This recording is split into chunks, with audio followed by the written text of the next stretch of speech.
നമസ്കാരം, TCV top 10 ന്യൂസിലേക്ക് സ്വാഗതം.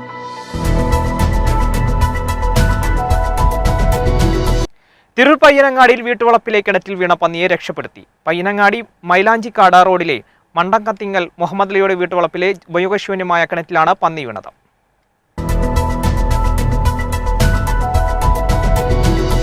SLC+2 പരീക്ഷകളിൽ മികച്ച വിജയം നേടിയ വിദ്യാർത്ഥികളെ ഷിഹാബ് തങ്ങൾ കൾച്ചറൽ സെന്റർ വരമ്പിങ്ങൽ അനുമോദിച്ചു. ജില്ലാ പഞ്ചായത്ത് അംഗം നസീബ അസീസ് ഉദ്ഘാടനം ചെയ്തു.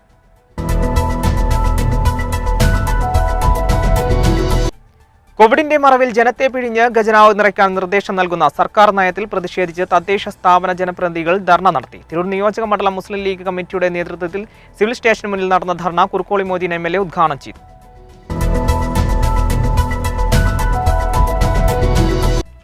തിരൂർ പോസ്റ്റൽ സൂപ്രണ്ടിന്റേത് തൊഴിലാളി ദ്രോഹ നടപടികളെന്ന NFPയുടെ നേതൃത്വത്തിൽ ദ്വിദിന ധർണയ്ക്ക് തുടക്കമായി. സൂപ്രണ്ട് ഓഫീസിന് മുന്നിൽ നടന്ന ധർണ NFPE സംസ്ഥാന കൺവീനർ PK മുരളീധരൻ ഉദ്ഘാടനം ചെയ്തു.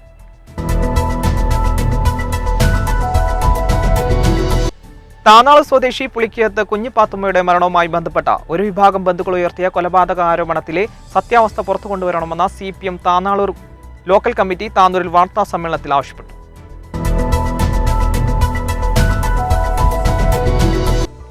തലക്കാട് മാങ്ങാട്രി ശ്രീനാരായണ ഗുരു ഗ്രന്ഥാലയത്തിന്റെ ആഭിമുഖ്യത്തിൽ ചതയ ദിനാഘോഷവും ഗൈഡൻസ് ക്ലാസും സംഘടിപ്പിച്ചു. പ്രദേശത്ത് നിന്ന് വിവിധ പരീക്ഷകളിൽ ഉന്നത വിജയം നേടിയ വിദ്യാർത്ഥികളെ അനുമോദിച്ചു. ജില്ലാ library council president A. Sivadasan ഉദ്ഘാടനം ചെയ്തു.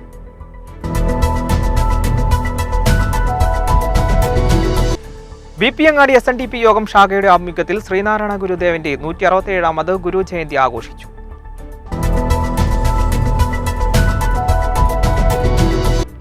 വാര്യംകുന്നത്ത് കുഞ്ഞു മുഹമ്മദ് ഹാജി അടക്കം 387 മലബാർ സമര നേതാക്കളെ രക്തസാക്ഷി നിഘണ്ടുവിൽ നിന്ന് ഒഴിവാക്കിയതിനെതിരെ യൂത്ത് ലീഗിന്റെ പ്രതിഷേധം. തിരുരങ്ങാടി മണ്ഡലം കമ്മിറ്റിയുടെ നേതൃത്വത്തിൽ ചെമ്മാട് ടൗണിൽ പ്രതിഷേധം പ്രകടനം നടത്തി.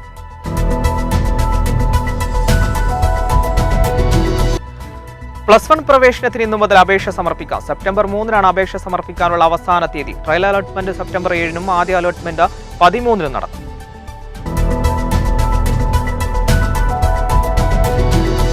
ഇതോടുകൂടി ടോപ്പ് 10 ന്യൂസ് സമാപിക്കുന്നു. നമസ്കാരം.